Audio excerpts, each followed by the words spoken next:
Hello, everyone. This is OCN Live, the show where we don't cut in line and try to make you go to the back of it. I'm Josh. And I'm Andre. Saying hello and welcome to yet another episode. Today is Tuesday, and we were just discussing before we got on the air about all of the intricacies of standing in line and having somebody cut in front of you. It's, it hurts. It does. Like, it cuts deeper than many physical injuries, IMO. It does, and there's a certain screw you implied when somebody does that, right? You have to really be kind of a sour person to just want to cut somebody in line. Even though you can clearly see the other person standing there, you still decide to just inject yourself into it, right? Yeah, because I feel like, you know, if someone physically slights me, you know, like if someone just like socks me in the chest, like, you know, the human body has some very robust biology designed to heal from that. Yeah. But like when someone just shows that they do not care about my spot in line at like the supermarket, like that cuts away a part of you that just doesn't grow back. No. And it's wrong. You know who you were in yesterday's Walgreens, lady. You know who you were. That really made me mad. It was so bad, even the person that was running the store was like, "The line starts back there, ma'am." And she still tried ignoring her, and the rest of the people in line were like, "Get back, move." It was good because there was like a group screw you to the lady that did it. It's just kind of something amazing about like fully autonomous adults forcing other adults to invoke that whole like teacher reminding the class of what the rules is behavior. Right. Rules like, are behavior. She just didn't understand the inherent social contract of lines. You don't cut. All right, either way, we're moving on. We're still angry about that one, and we are seething with anger from it. Yeah, for more hot takes about just the slow motion collapse of civilized society, make sure to tune in for more. We'll be talking about this all week at this point. I think we made a new segment called Faith in Humanity. What do you think? No? Maybe? I know we spoke about cuts and like injuries, which maybe that segues to tomato blood. I don't know what Heinz is doing or thinking here, but they've invented tomato blood just for the holiday season. And by the holiday, I mean Halloween. I mean, it's not like this is going to last till Christmas, is it? You know, I'm here for it. Yeah, I was going to say, I'll probably pick it up just in that branding just to have it around for when my nephews show up and they're like, "You want some tomato blood?" It also gives you like some fun avenues to reimagine like old school Christmas food, like blood pudding. Yeah. You're like, it's tomato blood pudding, which sounds kind of as gross, actually. Yeah. Not better. I had duck blood soup once. Ooh, yeah. You know, now that I think about it, foods that use blood aren't really like improved by the presence of tomatoes. They're very brown. Blood is a food coloring, if you didn't know. They produce a lovely hue of brown. I had no idea. It's what the Middle English used to dye their food brown. Blood. True story there. Happy Halloween, everybody. Happy Halloween.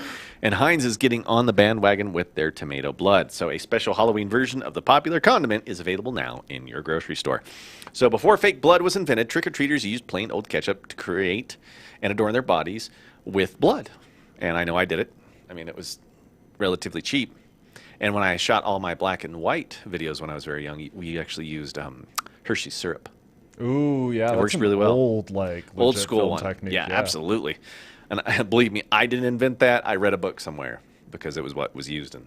Yeah, Psycho. Yes, it was nothing but chocolate syrup. It's kind of crazy, but that's the way it is. Best product placement. Cha-ching! Free plug for you there.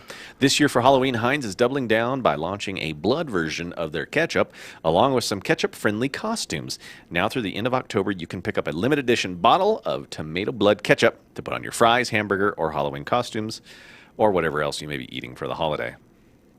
No one knows who came up with the idea to use ketchup as blood, but a quick internet search shows it's still popular. There's still several recipes for fake blood that incorporate honey or syrup to make the blood thicker and more lifelike. To make your own ketchup blood, mix equal parts ketchup and pancake or corn syrup in the blender on low until smooth. Add 1 tablespoon of cocoa powder to give it a rusty tinge and blend, and boom, blood. That's actually a really good tip.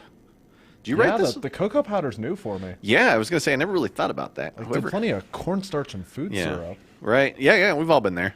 But head over to the store, pick up your bottles of tomato blood, take a picture of it, and send it to us on all of our socials, or email it to video@ourcommunitynow.com, because we'll watch it. I may not do much with it, but... And don't send us the weird videos, guys. You know who you are. Don't send us those. It's just so hard. You ask people to send you videos, and then you get things where you're like, is that 2 Christmas hams? And then you're like... story. It's awful. He reads the emails too. So anyway, get over there. Get it on your fries. We're going to call them mummy fingers instead of French fries. Ooh, what do you think? Rebranding French fries? Might as well. I mean, everybody else is doing it. Yeah, let's go. All right. So you know who this is, right? Should have been the next president of the United States right there. Maybe Betty White. Betty White. I love Betty White. The I still what? actress who was in a show about being old that ended before most millennials were born. Born? Yes. Yeah. And she was like one of the second youngest on the set too. She's just a delightful lady, and I really love Betty White. And so does everybody else, because everyone is now thinking that Betty White is a national treasure, and a joke from one fan who is demanding that she be treated as such. All right, sure. The 99-year-old Golden Girls star is in quite healthy shape. She regularly runs a mile every morning, and she did that before the pandemic started, and she's approaching 100. So at 99, she's running a mile a day. Think about that. That's pretty incredible. But what can a little... people want to protect her, and we want to wrap her in bubble wrap, and a federal security detail would be nice, too, if we could get that for her. As the charmingly ribald and consistently inspiring actress, producer, comedian, author, and animals' rights advocate nears a century of life well lived, it seems like the least we could do as a nation is to thank her and give her some sort of bodyguards, because she deserves it. And people are out there on the socials saying that it should happen, and right away. What do you think? Yeah. Well, I mean, I don't want to knock good intentions, but I feel like wrapping a person in bubble wrap... kind of weird. Might suffocate them. Kind of immediate point of diminishing returns in safety. Mm-hmm. Like, where they are now impact resistant, they suddenly have a whole lot of new problems to start dealing with. Yeah, like heat and sweat and oxygen at that point. So a couple people went to the socials, started throwing their ideas out there. Some people said we could hire a poison taster just in case for Betty. If anybody tries to poison Betty, we would meet that with swift justice. We should absolutely bring back royal food tasters. Oh, we just should. Like in general. Absolutely. I mean, it'd be a good job, man. If anybody is trying to poison you, at least somebody else took it, not you. Plus, how long does it take for poison to kill you? Like, I mean, somebody tries it, they walk away, they don't die, then you're okay? Or you gotta wait? I mean, like, yeah, I don't know. We never had a poison taster. If you've had experience as a royal food poison taster, if you have eaten food to make sure a rich person doesn't get poisoned, drop us a comment. Yeah, let us know about your experiences. We want to know, like, how you land a job like that, and how do you practice for such a thing?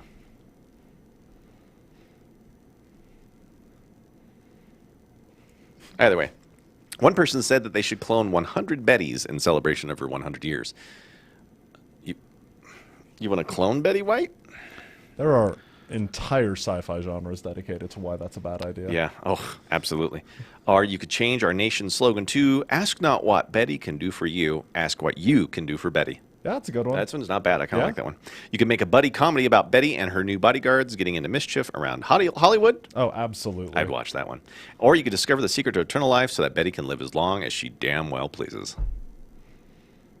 I'd kind of want... Would you want eternal life, or... Oh, I'd love it. Well, would you? Yes and no. Okay. Okay. I mean, hit me with it. Who else has eternal life in this hypothetical situation? Yeah, right. Because if it's just me... Absolutely, but like if I'm getting it as some sort of consumer product, that means that like everyone else probably has it, and like because if you think the emo life is hard when life is short, imagine what an emo life is like when it's eternal. Yeah, right. Or it was that one bully you always hated in school that also has eternal life, and you'd want to or like your worst coworker. It's like can't wait to share this world with you till the heat death of the universe. Right. And you probably wouldn't be able to... Well, I'm not going to say that stuff, even though it's Halloween, because you wouldn't want to murder anybody. That would be a terrible idea. But, yeah, I wouldn't want to live for... Well, I don't know. If I had an honest rate of return on my investments that lasted, like, a long time, maybe, right? Because I don't want to live forever and be poor, like I am now. You'd have forever to get it right. Would I? Maybe. You'd probably recognize trends a lot better than everyone else. I don't even know what to say to that. I'm moving on. Oh, goodness. All right. So have you seen Squid Games? Have you watched any of it? I have not either. Christina from Double Feature has watched all the episodes and has told me it is absolutely terrifying. And I believe it because I see some of the previews and it's like, they took all my favorite childhood games and turned them into something terrifying, which is awful. But they wear a lot of Vans shoes in that series.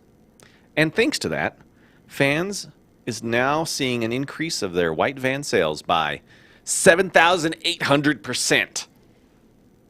That's a big number. It's a huge jump. It's a really big number. It is crazy. Unless you've been avoiding all social media, then you're very likely heard of the show called Squid Games. According to reports, green and white tracksuits and Vans white slip-ons are selling out very fast because of the show. In fact, Vans has seen a 7,800% increase in sales over the series since the series premiered in September. That's less than a month. So, just keeping with like 3 headlines in a row of being like tacitly critical here. Yeah. I don't want to knock what people are getting from the show, but it's kind of my understanding that you don't want to be in the titular Squid Game. No. Like at all. No. And so it's always interesting when people just like channel that. Right, and then want to dress the part. Show. Yeah, it's like when there was like that brief mimetic surge to like Chernobyl tourism right after the miniseries came out in 2019. Yeah. So, are they buying this so they could do the Halloween part, or do they just love the Vans? Like, 'cause it's right before Halloween, right? I wonder if something has to, it's related to that a little bit. But maybe people are just like, oh man, I miss those old white Vans, and boom, I guess they're back. It's kind of scary. So if you're planning a group costume and still need to piece it together, you can all dress up like this, which is what I'm guessing is kind of happening, right? And it's a very accessible Halloween costume. Very easy to do too, right? I'm sure they got most of their stuff off Amazon as it was anyway. And they probably have costumes out there already. Oh yeah. So one of the best places you can buy a pair of Vans is going to be on Amazon. Just note that the prices range between $50 and $180 per pair. And you can find various tracksuits like the ones in the show on Amazon too. Shocking. If you're looking for a guard mask or even a frontman mask, you can click on the link we provided and it will take you there for it. It's kind of like the writers were channeling their inner cosplayer.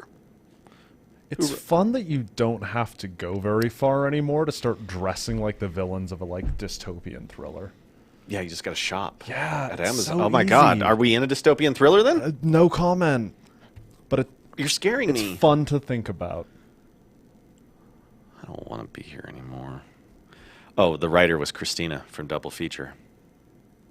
It's shocking that there would be a cosplay angle on this. Christina, we love you. We love everything you do. And when you wrote this story, it was amazing. But I'm probably not going to dress up this way. I'm thinking like an Indiana Jones theme this year. Ooh. That's what I'm thinking. Just because I've been that for 10 years in a row. Thinking about moving on, though. Trying something new. Maybe something from Squid Games. I don't even know anymore. Doing a costume episode of OCN Live? Oh, yeah. Okay. Starting next week. Are you Let's do kidding? There's going to be so much. Wait for emo week. I cannot wait to try my makeup for that one. Not dyeing my hair, though. Not doing it. I'm not doing it. I don't feel very emo, but I could probably pull it off. We'll find out. We'll find out. Moving on. All right, so this next one, if you are trying to ship for the holidays, namely Christmas, for those of you out there, we have the deadlines from UPS, USPS, FedEx, and UPS. All right. This is every year we report something like this, and inevitably someone's like, I didn't know the date. I couldn't You believe have it. no excuses anymore. None. 0 excuses. All right. So the stores may be still full of Halloween and Thanksgiving decorations, but we've been celebrating Christmas since July on the Hallmark Channel. And shipping companies are already preparing for Christmas. The 3 biggest carriers, the USPS, FedEx, and UPS, have announced deadlines for their December 25th deliveries. The ship-by dates aren't much different than last year's past, but retailers and consumers will have more obstacles getting those gifts to the loved ones because the days always change with the dates. So it's the difference between it being a Monday and a Saturday. All right, so what are the dates this year? So for the Postal Service, to get it there by December 25th, you need to have your package for UPS or USPS ground by December 15th. You must have it in by December 17th for first-class mail services, including greeting cards and first-class packages.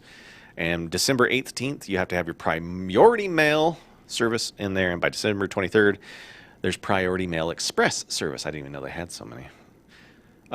Ship times are earlier for Alaska, Hawaii, and military mail.